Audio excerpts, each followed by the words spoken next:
नमस्कार मित्रांनो, सेवाभाव परिवारमध्ये आपलं स्वागत आहे. आपण आलेले आहे फोरवे हायवेवर. या फोरवे हायवेवर हा आपण डिवायडर बघतोय. डिवायडरमध्ये किती सुंदर फुलं लावलेले, बोगनवेलचे फुलझाडं लावलेले. आता हा जवळजवळ 2 मीटरचा पट्टा आहे. म्हणजे हे जे डिवायडर आहे फोरवे असल्यामुळे 2 मीटर रुंदीचा हे डिवायडर आहे. म्हणजे एकदम मोकळा आहे. आता ह्या डिवायडरमध्ये जर समजा पिंपळ नीमसारखे जर मोठे झाडं दीर्घायुष्य झाडं लावले तर हे झाडं कुणालाच आणणार नाही. ट्रॉफिकसुद्धा येणारे जाणारेसुद्धा वाहने इथून दूर जातील. कारण की ते जे झाडं आहे समजा 10 फुटापर्यंत त्याला उंच सरळ वाढवल्यानंतर आजूबाजूला त्याची जी सावली आहे म्हणजे रोडावर सावली येईल. आता हा हायवे जर पाहिला असे अनेक हायवे आहे. हा फोरवे वृक्षारोपण कुठे केले जातं? आजूबाजूला रोडाचा दोन्ही साईडला केलेलं जातं. आता दोन्ही साईडला केल्यामुळे काय होतं, आता समजा सुरुवातीला रस्ता शिंगल असतो.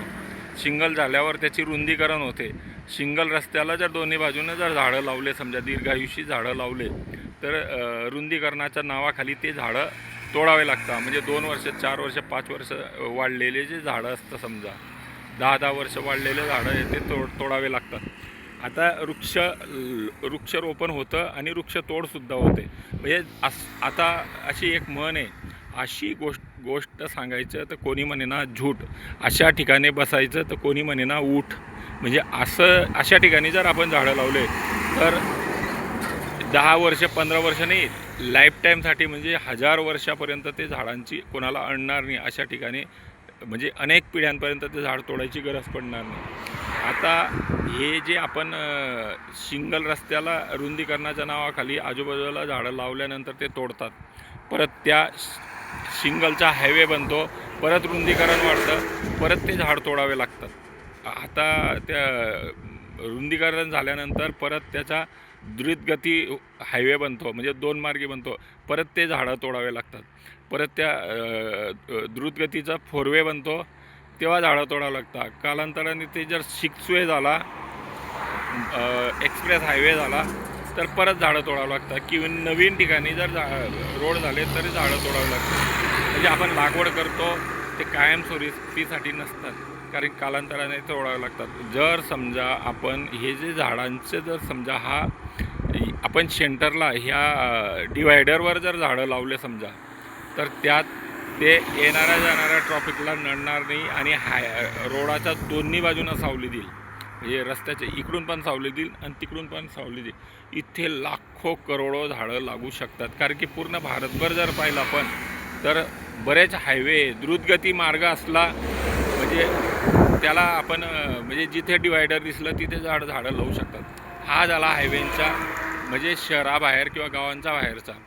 शहरातसुद्धा जिथे रस्ते मोठे आहेत, समजा 100 फुटी रस्त्यांचं मोठे त्याच्यापेक्षा मोठे रस्ते जिथे असतात आणि जिथे डिवायडर आहे ते डिवायडर जर जमीन लेवलला असलं तर कारण की बऱ्याच रस्त्यांना जमीन लेवलला सुद्धा डिवायडर असतं. जमीन लेवलला डिवायडर आहे, त्यात जर समजा काँक्रीट असलं त्याला वेस्ट भाग आहे तो काढून टाकल्यानंतर डिवायडर कमीत कमी 1 मीटर जर समजा रुंदीचं असलं डिवायडर, त्या ठिकाणी तुम्ही पिंपळ आणि नीम सारखे उंच वाढणारे सरळ वाढणारे झाडं आणि दीर्घायुष्य झाडं जर लावले समजा, फक्त त्याला इलेक्ट्रिक तार अडू शकतात. इलेक्ट्रिक तार जिथे नसले, इलेक्ट्रिक पोल जिथे नसले समजा, तिथे झाडं लावू शकतात. आणि हे जे झाडं समजा शहरात जर किंवा गावामध्ये आजूबाजूच्या बाजूला जर आपण इलेक्ट्रिक तारा शिफ्ट केल्या किंवा असल्या तिथेसुद्धा ते झाडं लावू शकतात. आणि हे जे झाडं आहे समजा जर डिवायडरमध्ये झाडं लावले तर त्या झाडांना 100, 200, 500, 1000 वर्षापर्यंत कुणालाच नडणार नाही. अशा ठिकाणी झाडं जर लावले समजा. आता आपण शहरात जर पाहिले, प्रत्येक शहरात तुम्ही बघू शकता डिवायडरवर अचानक ऑटोमॅटिक झाडं उगलेले, पिंपळचे, उंबरचे, नीमचे असे झाडं उगलेले. मग ते झाडं पुढे भविष्यात तोडणार का? तोडायचे असले तर लहान असतानाच तोडून टाकायचं. कारण की मोठं झाड तोडल्यानंतर म्हणजे जे 10 वर्ष 5 वर्ष 2 वर्ष झाडं उगतात आणि ते तोडणं ते योग्य नाही. त्यासाठी जर समजा डिवायडरमध्ये जर झाडं अडताय तर आताच काढून टाकायला पाहिजे ते लहान असताना.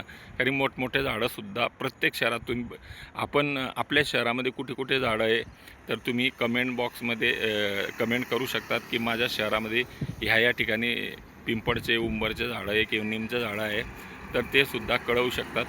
आता मी सुद्धा प्रयत्न करतो की माझ्या शहरामध्ये कुठे कुठे झाडं आहे हे काही कोणाला विरोध करायचा नाही, कारण की हे जे झाडं आहे तोडणं गरजेचं आहे. आता तोडून टाकायचं किंवा त्याला जर राहू द्यायचं असलं तर कोणालाच नडत नाही.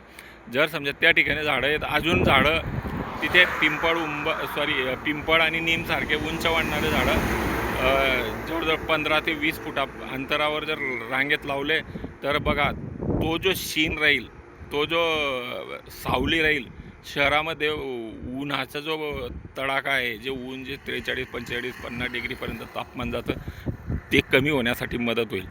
तर आपण ह्या व्हिडिओमध्ये बघू शकतात कुठे कुठे झाडं आहे तर ते सुद्धा आपण देण्याचा प्रयत्न करू.